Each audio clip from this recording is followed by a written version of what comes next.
అందరికి నమస్తే. పార్టీ మారిన 10 మంది ఎమ్మెల్యేలను ఏం చేద్దాం? సుప్రీంకోర్టు ఒక డెడ్లైన్ పెట్టింది.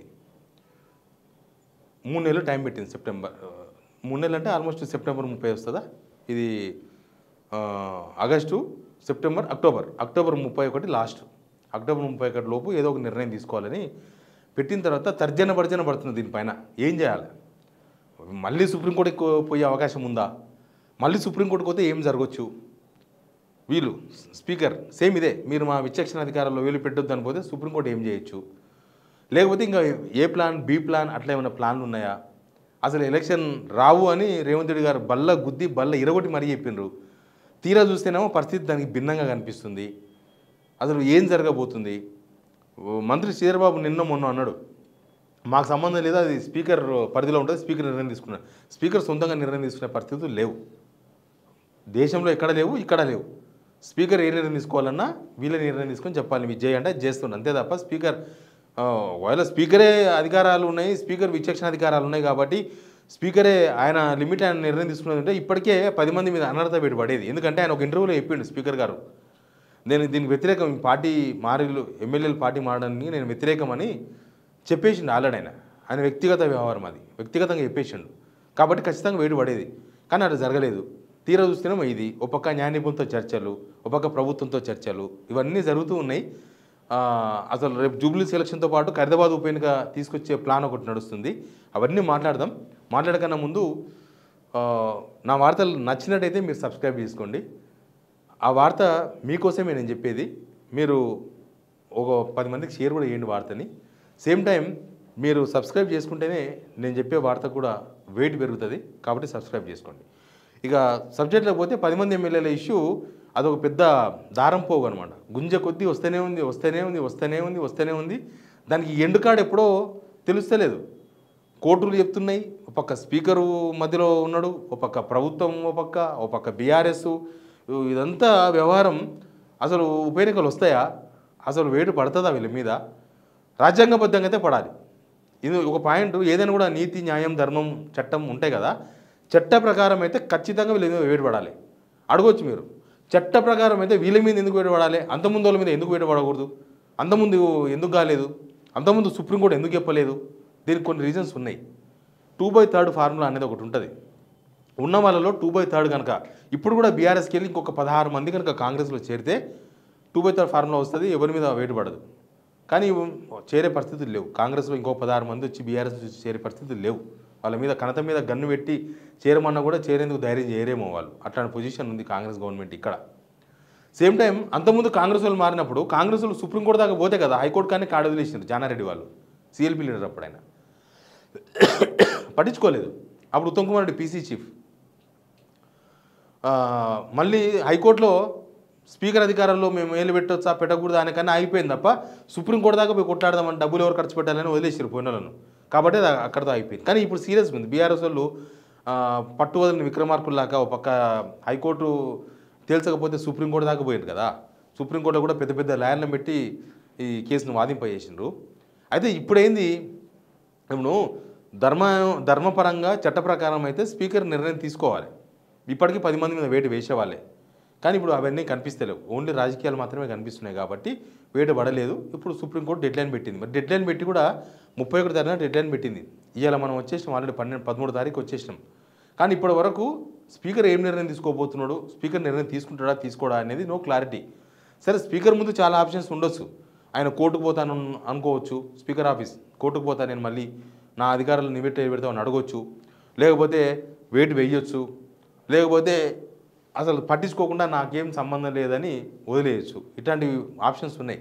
కానీ ఒకవేళ స్పీకర్ గారు కోర్టుకు పోయింది అనుకో, పుసుకున్న కోర్టు కనుక కొట్టేసింది అనుకో, నేను ఆల్రెడీ ఒకసారి తీర్పిచ్చినాక, ఎందుకంటే తీర్పిచ్చింది త్రిసభ్య బెంచ్ ఇచ్చిన తీర్పే, సేమ్ ఇట్లాంటి తీర్పు ఎమ్మెల్యేల విషయంలో అస్సాంలో అమలైంది, మణిపూర్లో అమలైంది. ఆల్రెడీ ఇదే తీర్పు సుప్రీంకోర్టు ఇచ్చింది, అమలైంది వేరే రాష్ట్రాల్లో. మరి ఇక్కడ ఎందుకు అమలు కాదు? ఇక్కడ వేరే స్పీకర్ ఉన్నాడా, ఇక్కడ వేరే రాజ్యాంగం నడుస్తుందా? ఒకటే రాజ్యాంగం కదా మనకున్నది దేశమంతా. కాబట్టి నేను పిటిషన్ కనుక కొట్టేసిన సుప్రీంకోర్టు ఇజ్జత్ కమాల్ పోతుంది. ఇక స్పీకర్ పిటిషన్ కొట్టేసినాక ఏముంటుంది? ఇక స్పీకరు ధర్మం బాటలో లేడని అర్థం చేసుకోవాల్సి వస్తుంది, అందరికీ అర్థమైపోతుంది బయటికి. కాబట్టి బహుశా స్పీకర్ ఆఫీసు న్యాయ నిపుణులతో చర్చలు జరుపుతున్నారు, బహుశా న్యాయ నిపుణులు కూడా వాళ్ళకి చెప్తారు, ఆ ధైర్యం చేస్తారో చేయరో తెలియదు.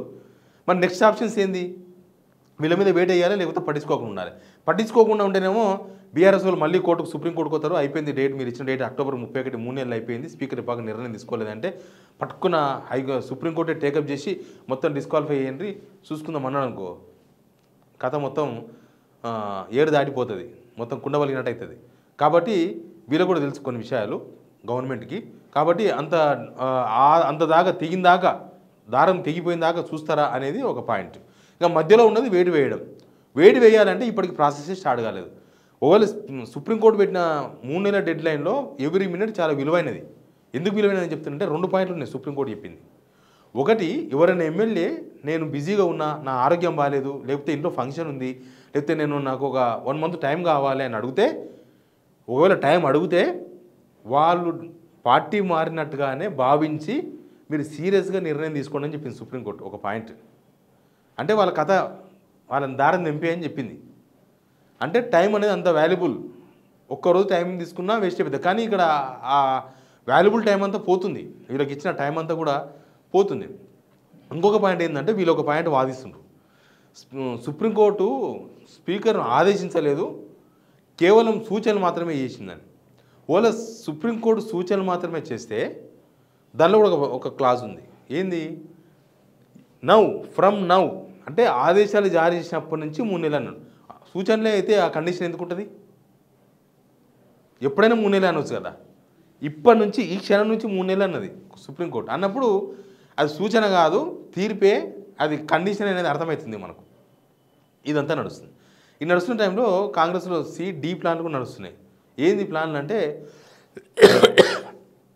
స్పీకర్ కొట్టేయాలనుకుంటే ఎంతసేపు, ఇప్పుడు ఖైరతాబాద్ ఎమ్మెల్యే దానం నాగేందర్ పార్టీ మారింది, స్పీకర్ గారు కాదంటారా, స్పీకర్ గారికి కనబడదా, స్పీకర్ గారికి తెలియదా, వీళ్ళు పార్టీ మారిన విషయాలు స్పీకర్ గారికి తెలియదా అంటే అన్నీ తెలుసు. వీళ్ళందరికన్నా ఇంకా పచ్చిగా ఉంది కదా ఖైరతాబాద్ ఎమ్మెల్యేది, చాలా పచ్చిగా, ఏకంగా కాంగ్రెస్ బీఫామ్ మీదే పోటీ చేసింది సికింద్రాబాద్ ఎంపీగా, స్పీకర్ గారికి తెలియదా, తెలుసు అన్ని విషయాలు. కానీ ఇక ఆయన చుట్టూ ఉండే వ్యవహారాలు రాజకీయాలంతా కూడా ఆయన కూడా పనిచేయనివ్వవు కదా. అయితే ఇప్పుడున్న ప్లాన్ ఏంటంటే దానం నాగేందర్కు అజారుద్దీన్కి ఇద్దరికి మంత్రి పదవులు ఇవ్వాలి, మంత్రి పదవులు ఇచ్చేసి రాజీనామా చేయించాలి ఖైరతాబాద్ ఎమ్మెల్యేతో, లేకపోతే వేటు వేయాలి ఏదో ఒకటి. స్పీకర్ వేటు వేస్తే మళ్ళీ అందరి మీద ప్రెషర్ పడుతుంది, మిగతా వాళ్ళ మీద ఎందుకు వేటు వేయలేదు, కాబట్టి ఆయనతోనే రాజీనామా చేయించేసి మంత్రి పదవులు ఇద్దరికి, అజారుద్దీన్ కూడా హైదరాబాద్లో ఎవరికి ఇవ్వలే కాబట్టి ఒకటి బీసీ ఒకటి మైనార్టీ మంత్రి పదవులు వస్తాయి కాబట్టి ఈజీగా మూవ్మెంట్ కావచ్చు. అప్పుడు ఇద్దరికి మంత్రి పదవులతో పోటీ చేస్తే కొద్దిగా గెలిచే అవకాశాలు ఎక్కువ ఉంటాయి, జనం కూడా మంత్రి కదా అనేది ఒకటి ఉంటుంది.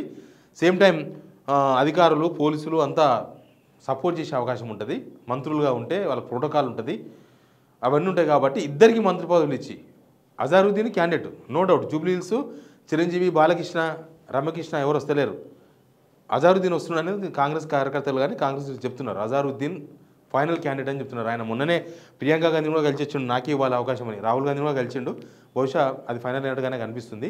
కాబట్టి ఇద్దరికి మంత్రి పదవులు ఇచ్చేసి రాజీనామా చేయించాలి ఖైరతాబాద్ ఎమ్మెల్యేతోన, ఇది చేపించేసి జూబ్లీస్ ఎలక్షన్తో పాటు ఖైరతాబాద్ ఎలక్షన్ వస్తే ఇంకా 2 పక్కపక్క కాన్స్టిట్యున్సీలు ప్రచారం ఈజీ అవుతుంది, ప్రతిపక్షాల రాజకీయాలను డైవర్ట్ చేయొచ్చు, అదంతా అయిపోతుంది. ఎలక్షన్ నవంబర్ డిసెంబర్ లోపు జరగాలి, డిసెంబర్ 2 వారాల లోపు జరగాలి, డిసెంబర్ 15 లోపు జరగాలి. కాబట్టి జరిగిపోతుంది. ఇక అప్పటిలోపు ఇవి ఏం చేయాలి, ఏం కథ, ఈ సుప్రీంకోర్టుకు పోవడమా, సుప్రీంకోర్టు మన దగ్గర రావడమా, ఏదని చేయొచ్చు మిగతా ఎమ్మెల్యేల విషయంలో, కానీ ఇది మాత్రం క్లియర్ చేయొచ్చు, ఒక గ్రౌండ్ క్లియర్ అయిపోతుంది అనేది ఒక చర్చ నడుస్తుంది. బహుశా ఇవన్నీ మీనాక్షి నటరాజన్ గారి దగ్గరనే ఉన్నాయి, ఈ మొత్తం ఈ డిప్లొమాటిక్ ఇష్యూస్ అని కూడా. కాబట్టి బహుశా ఫైనల్ కావచ్చు. ఎనీవే ఈ 10 మంది ఎమ్మెల్యేల వ్యవహారం ఎట్లయిపోయిందంటే ఇప్పుడు వాళ్ళు కూడా పాపం ఈ కంటి మీద కునుకు లేకుండా పోయింది వాళ్ళకి.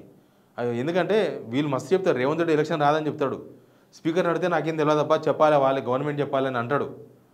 వాళ్ళు వేరే అడ్వకేట్ని అడిగితే సుప్రీంకోర్టు సీరియస్గా ఉందని చెప్తారు.